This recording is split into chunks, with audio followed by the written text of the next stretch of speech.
Selamat siang. Assalamualaikum warahmatullahi wabarakatuh. Waalaikumsalam warahmatullahi wabarakatuh. Oke, terima kasih buat teman-teman yang sudah menyempatkan untuk hadir. Sekali lagi ini nggak apa-apa kalau nggak ikut, jadi nanti bisa saya share lagi di YouTube.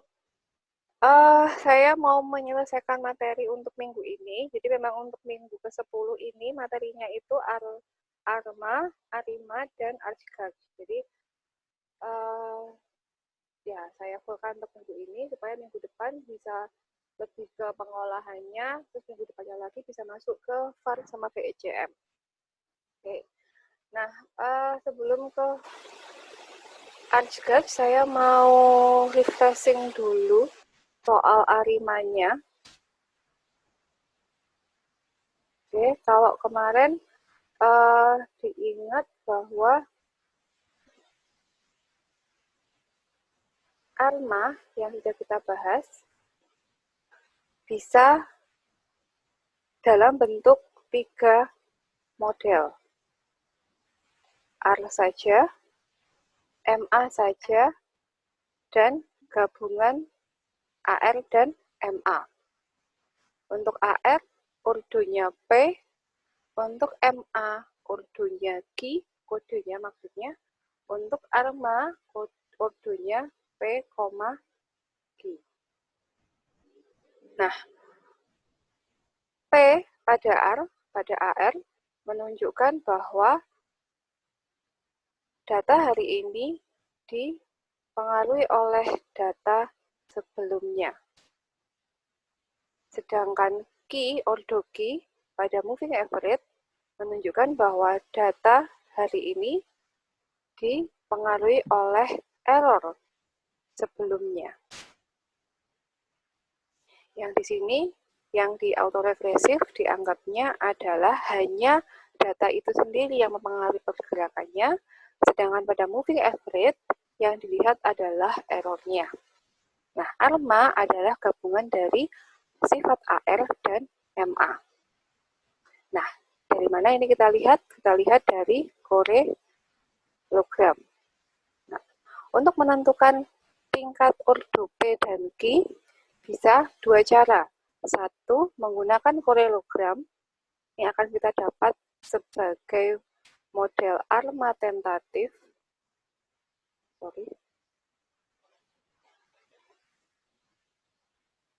Yang kedua adalah dengan cara coba-coba atau trial error. Maksudnya trial error berarti kalau kita tidak menggunakan model tentatif, boleh, nggak apa-apa. Untuk level S1 itu dibolehkan. Jadi, maksudnya coba-coba atau trial error, berarti kita nyoba aja. Arma itu berarti kita coba dari level 01, berarti dia hanya R-nya 0, M-nya 1, berarti hanya ada di MA, atau 1, 0, atau 1, 1, atau 1, 2, atau 2, 1, dan seterusnya. Nah, kemudian nanti model ini kita uji mana yang paling bisa diterima. Namanya uji diagnostik. Nah, kemudian dari sini kita ingat bahwa Arma itu hanya untuk yang stasioner di level I0 atau pada levelnya. Maka ketika kita tahu dia tidak stasioner pada level, dia stasioner pada I1 atau I2, first difference atau second difference, maka kita akan menggunakan model Arima. Bedanya apa? Bedanya hanya di penulisan ordonya aja.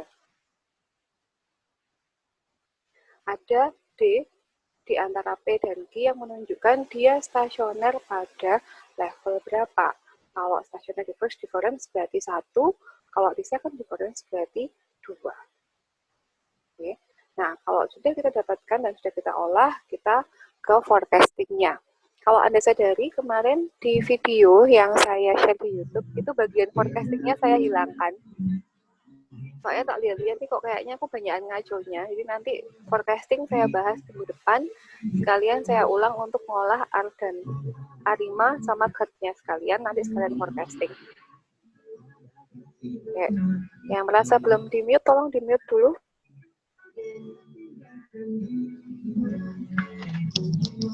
Oke, saya lanjut. Kita ke GERD.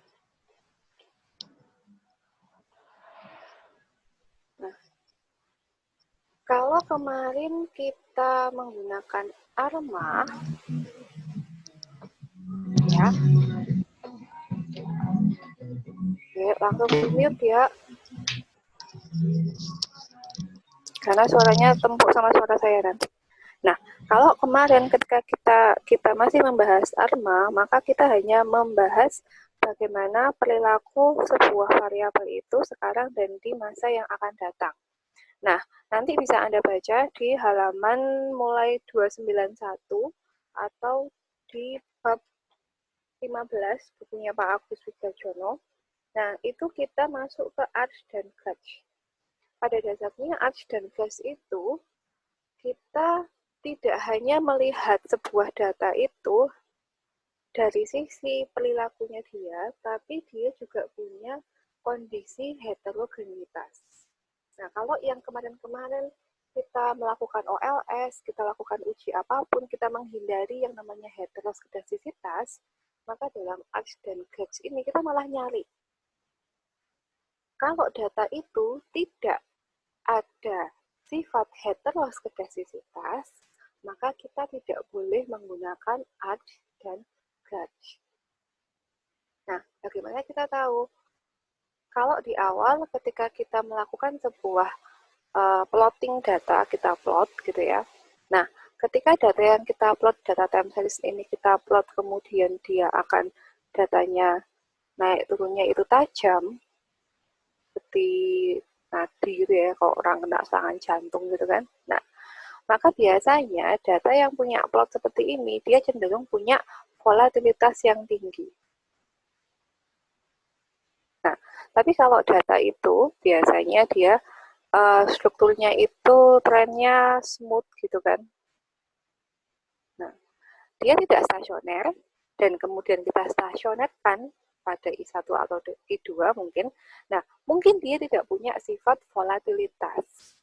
Nah, yang boleh dilakukan ARCH atau GARCH itu yang punya sifat volatilitas, yang datanya punya sifat heteroskedastisitas. Ya, jadi kalau yang kemarin-kemarin kita, aduh ada heteros, ini gimana lah. Kalau yang ini kita malah nyari. Semakin ada, semakin lanjut, semakin nggak ada ya sudah stop di ARIMA. ARMA atau ARIMA. Nah, maka dalam ARCH-GAJ ini perlu diingat bahwa kalau ARIMA itu yang kita ramalkan, ARMA atau ARIMA itu kita meramalkan nilai di masa yang akan datang. Tapi kalau ARCH-GAJ, autoregressive conditional heteroskedasticity, yang kita ramalkan adalah variance. Ya, variance atau simpangan baku. Ya, kita dapat nilai variance dari mana? Dari nilai simpangan baku kuadrat. Mungkin kalau kalian lebih familiar dengan standar deviasi, ya kan? Nah, standar deviasi kuadrat itu kan varians. Nah, sebetulnya kalau kita nyebut standar deviasi itu salah ya. Standar deviasi itu kan bahasa Inggris kan. Jadi kalau ngomong standar deviasi ya harusnya standard deviation karena bahasa Inggris. Nggak ada di kamus deviasi standar tuh nggak ada. Nah, yang pengucapannya benar apa? Simpangan baku. Yaitu untuk standard deviation itu simpangan baku, maka nilai variance kita peroleh dari simpangan baku kuadratnya. Nah, yang kita ramalkan adalah variance-nya. Variance itu akan menggambarkan volatilitas. Jadi bukan nilai realnya, bukan nilai angkanya. Misalnya kalau IHSG sekarang ya kita mau ngeramalkan 3 minggu lagi, berarti IHSG-nya mungkin naik plus minus 2. Berarti kalau sekarang 4 plus 2 berarti 6, indeksnya jadi 6, minus 2 jadi 2. Nah, kalau ARCH dan GARCH bukan nilainya yang diramalkan, tapi volatilitasnya, tapi kenaikannya. Jadi kalau kita ngeramalkan IHSG saat ini 5, volatilitasnya berapa? 2. Berarti naik, nanti dia akan naiknya 2. Jadi berapa? 7. Kayak gitu. Jadi bukan 7-nya yang diramalkan, tapi volatilitasnya yang diramalkan. Nah, itu bedanya. Nah, ARMA, ARCH, dan GARCH itu masih jangka pendek. Oke, jangka pendek itu maksudnya apa? Model ini lebih bagus ketika kita menggunakan data sebelum data historisnya itu jangka pendek dan untuk meramalkan jangka pendek juga. Jadi kalau ke belakangnya itu kita bisa ambil harian selama 5 tahun. Itu cukup banget, itu udah panjang. Jadi kalau ARIMA AJGAS itu paling enggak data yang diramalkan ya 50, 60, 70 itu udah oke. Kedepannya dia juga nggak bisa panjang. Jadi kalau misalnya Anda punya data dari tahun 1980 sampai 2020, mau meramalkan 25 tahun ke depan, itu tidak bisa menggunakan ARMA atau ARCH karena ini jangka pendek.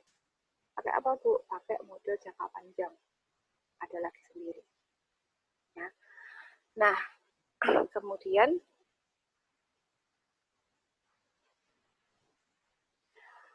bagaimana kita sekarang memodelkan model ARCH dulu. ARCH itu kalau Anda lihat, jadi dari persamaannya,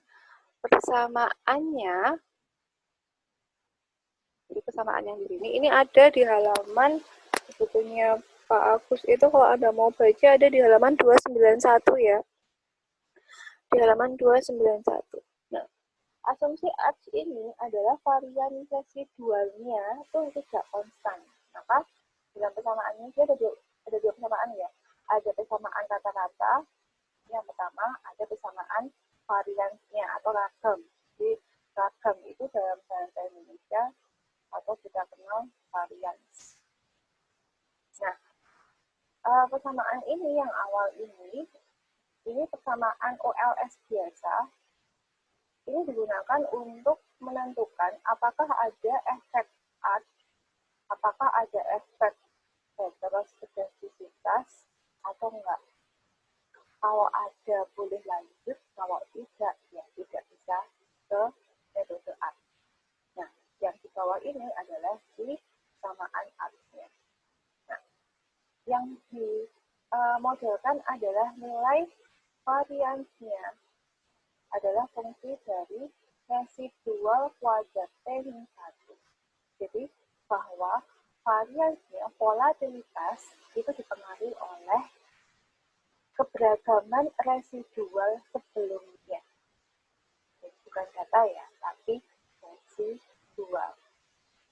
Nah, maka di sini persamaan itu punya dua unsur, konstanta dan kuadrat residual. Nah, karena ini sudah bukan lagi persamaan linear, karena sudah persamaan non-linear, maka kita nggak pakai OLS, kita pakai yang namanya maksimum likelihood. Nah, maka kalau di sini Anda tidak ketemu yang namanya asumsi klasik, jadi nggak ada. Enaknya di situ. Jadi nggak diramalkan, nanti ikutin prosedurnya, tahap awalnya gimana, perlakuannya gimana, endingnya gimana, sudah tidak ada yang namanya klasik. Oke, kemudian kalau GARCH, jadi yang tadi itu ARCH itu masih autoregressive conditional heteroscedasticity, yang dimasukkan adalah E kuadrat T-1 ini. Nah, kalau si GARCH itu adalah generalized autoregressive conditional heteroscedasticity. nggak usah panik sama namanya ya. H ini dia memasukkan unsur apa? Ini variansnya. Jadi yang ini punyanya si Arch tadi. Gauge menambahkan si varians periode yang lalu. Maka Arch ini identik dengan P.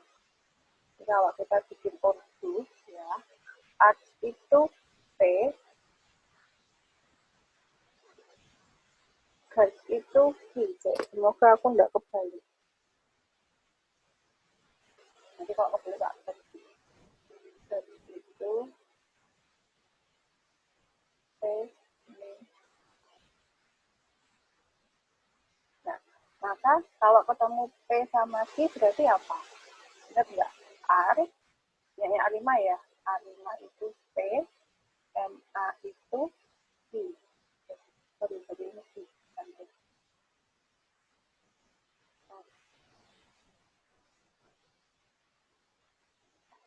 Kan kemarin kan ARMA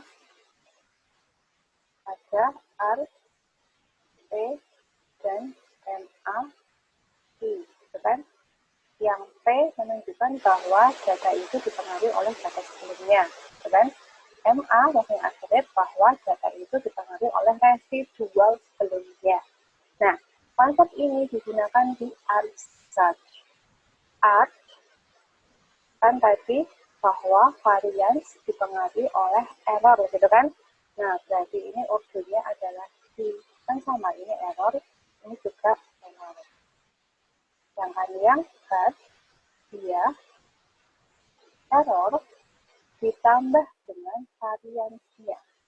Lihat ini ya.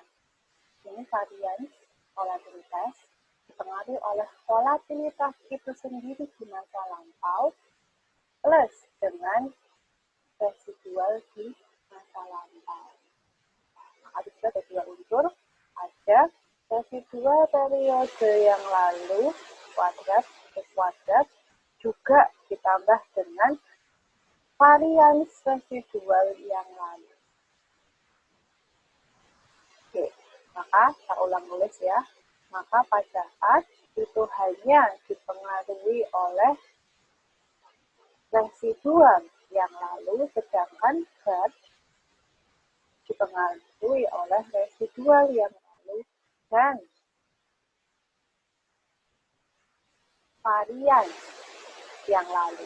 Ya, kita sama dong, sama varian hari ini dipengaruhi oleh varian yang lalu. Itu ditambah dengan sisi residual. Nah, itu Gauge.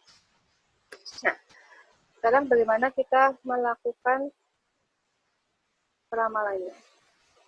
Nah, caranya ada dua cara untuk mendefinisikan Arch Gauge dulu. Ingat kalau kemarin saya bilang ordo, berarti kalau di sini ada ordo, misalnya Arch I, itu sama ya, ini leg. Jadi nanti bisa Arch leg 1, Arch 2, itu bisa. Dari mana? Sama, dari kodogram. Nah, ini tuh kita bisa punya dua cara. Yang pertama, dari persamaan minnya tadi, jadi kita punya persamaan misalnya IHS, ya, persamaan IHSG sama dengan alpha 0 plus IHSG T-1. Ini. Nah, ini kita olah OLS, kemudian kita cari Arch efeknya. Jadi langsung, nanti kalau ada Arch efek boleh lanjut, kalau enggak berarti enggak. Atau kita uji dulu armanya, di tahapnya, uji dulu armanya, kemudian kalau sudah ketemu arma, kita sudah menentukan, oh armanya 1-1, atau dia malah arima 1-2-1. Nah, pada model terakhir dari arima ini diambil nilai residualnya, lalu lanjut diuji arch efeknya. Jadi maka kalau Anda lihat di berbagai macam jurnal, itu biasanya dia tahapannya ARMA dulu, kemudian dari ARMA ketemu ordonya, dari ARMA nanti kan banyak ordonya, dia udah ketemu ordonya berapa, PDG-nya berapa, ini ARMA misalnya, dari sini ada kemungkinan lanjut ke ARCH atau GARCH. Nah, maka di sini kalau yang di PPT ini saya pakai metode box checking ya. Box checking ini adalah yang bikin ARIMA. Jadi kalau Anda baca model ini mengikuti metode box checking. Artinya apa? Artinya sebelum masuk ke ARCH itu mesti di ARIMA dulu. Sorry, di ARIMA dulu. ARMA atau ARIMA. Nah, baru boleh ke sini. Gitu. Kok panjang, Bu? Ya, begitulah. Nah, kemudian kalau sudah dapat ARIMA-nya, baru boleh diuji ada nggak efek arch-nya, ada nggak heteroskedastisitasnya. Pakai apa? Pakai ujian namanya Lagrange multiplier. Jadi dilihat signifikan atau enggak. Kalau signifikan berarti tolak H0. Kalau nggak signifikan berarti tidak menolak H0. Seperti itu. Nah, kalau sudah di regress biasa dengan arch-nya, kemudian kita bandingkan dengan nilai AIC SIC-nya. Oke, saya kasih. Nah, kemudian saya tinggal evaluasi. Evaluasi itu kayak ARMA kemarin, masih sama, lihat yang signifikan itu yang mana. Jadi nanti itu, kalau kita udah nentuin ya, misalnya kita sudah bisa menentukan bahwa oke, aku mau pakai arch gitu ya, aku pengen pakai arch. Tentukan ARMA-nya dulu. Kemudian kalau udah fix modelnya, udah ada dapat nilai ordonya, kita uji arch effect. Ada nggak sifat heteroskedastisitasnya? Kemudian kita, ada, lanjut ke arch. Nah, kapan lanjut ke GARCH? Arch sama GARCH ini biasanya dilakukan berbarengan. Jadi nanti ada hasilnya arch, ada hasilnya GARCH. Ini hasilnya. Nanti kita bandingkan aja nilai ini. Nilai RMSE, MAE, dan MAPE ini dari FU semua. Kita cari nilai ini yang paling rendah. Nah, kalau sudah ketemu nilai 3 ini yang paling rendah yang mana, maka kita bisa memutuskan. Oke, saya menggunakan yang paling robust adalah arch. Oh, yang paling robust adalah GARCH.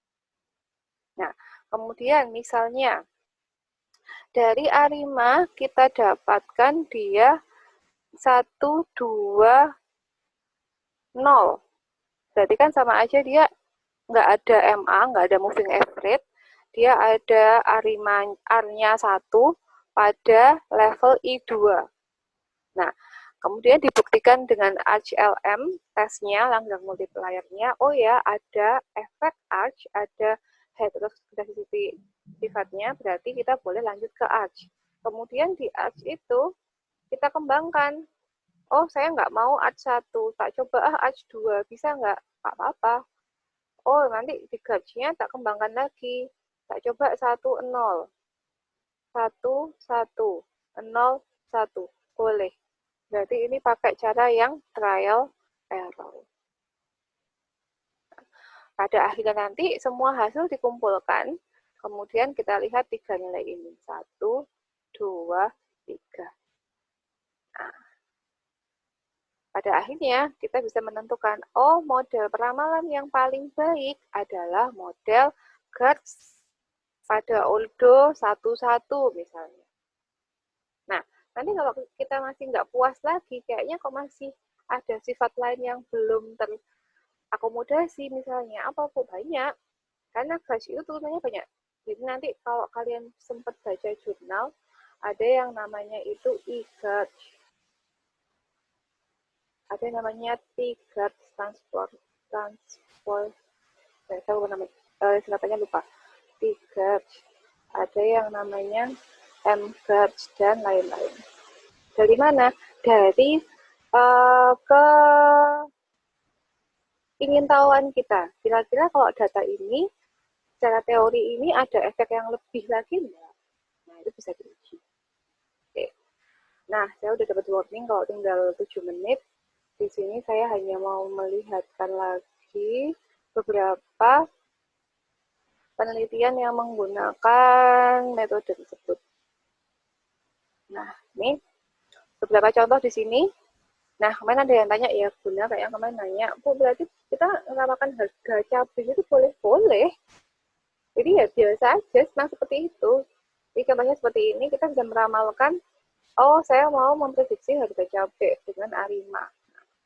Nah, ya udah sampai Arima aja. Tapi biasanya di sini, kita tidak akan cuma berhenti di satu model. Ya, coba-coba. Nah, ada 4 model. Di sini Arima, ini R1, R1. Nanti dibandingkan mana yang paling baik. Paling baik adalah Arima. Jadi seperti itu. Jadi kita membandingkan model mana yang terbaik. Nah, kalau Gauge gimana? Memang kalau untuk penelitian Arma Gauge itu memang banyak kan di penelitian sosek ya, sosial ekonomi pertanian. Jadi yang anak pertanian, kalau kalian jengah dengan regresi, silahkan lari ke volatilitas. Itu udah banyak banget. Nggak ada pertanian. Oh iya ya, nggak ada ya. Ya nggak masalah sih. Kan nanti masuk ke ini juga kan, perencanaan kan bisa. Nggak harus kan, kalau apa, Ya, betul, misal betul. kalau mau meramalkan ini, tingkat kunjungan Candi Borobudur setelah COVID-19 kayak apa, itu kan bisa.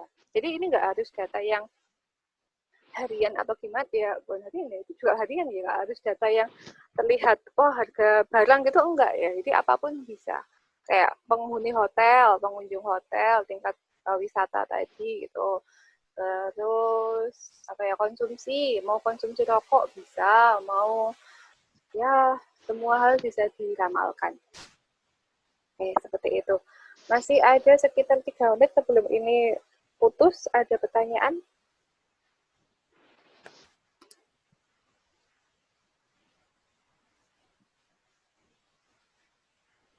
Mau tanya, tapi takut waktunya udah habis, Bu.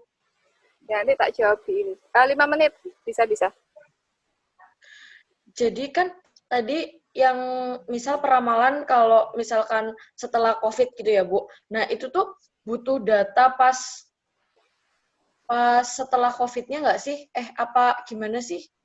Ya, itu semua tergantung hipotesismu. Itu kan tergantung kita yang meneliti kan. Kalau mau lihat setelah COVID gitu kan, berarti COVID itu kan dianggapnya sebagai outlier. Berarti kita ambil data sebelum COVID, sebelum ada perintah BDR itu.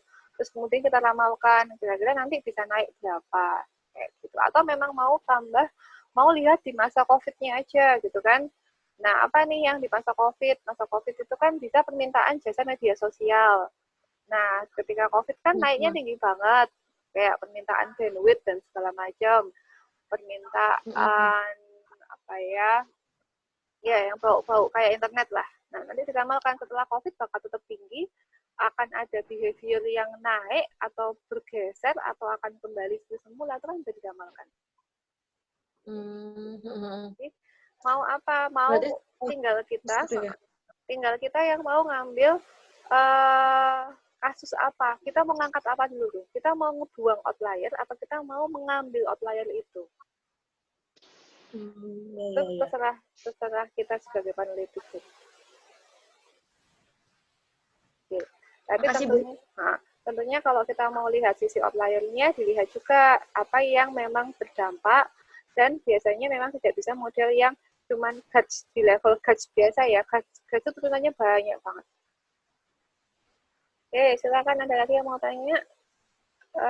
Ini skripsi saya zaman dulu ketemu, tak share.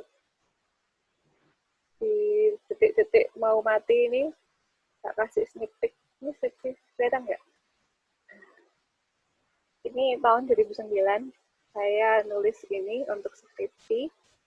Uh, pakai Guts aja, tapi naik cuma satu level ke e-Guts, ke exponential Guts. Jadi dengan pertanyaan kayaknya kalau cuma Guts aja ada sifat yang belum terakomodasi.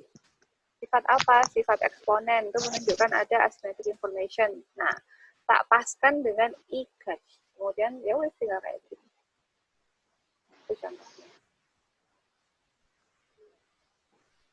Oke, tinggal 2 menit. Kalau ada pertanyaan silakan nanti ditulis di WA atau mungkin bisa komen di Google Classroom. Saya ini memang cuma materi dulu, nanti minggu depan kita masuk ke praktek, mungkin hari Selasa atau Rabu kita zoom lagi untuk prakteknya, sekaligus saya mau fokus di baca forecasting. Kemarin kan karena kecampur dengan materi dan segala macam, kayaknya untuk forecast cuma sambil lalu ya, cuma sekedar ngomong tok, saya forecastnya ngoceh nggak jelas. Nah makanya yang besok saya mau fokus untuk di melakukan forecast, cara baca forecast untuk ARMA, ARIMA, sama ADSCAD-nya. Datanya masih pakai data IHSG yang kemarin.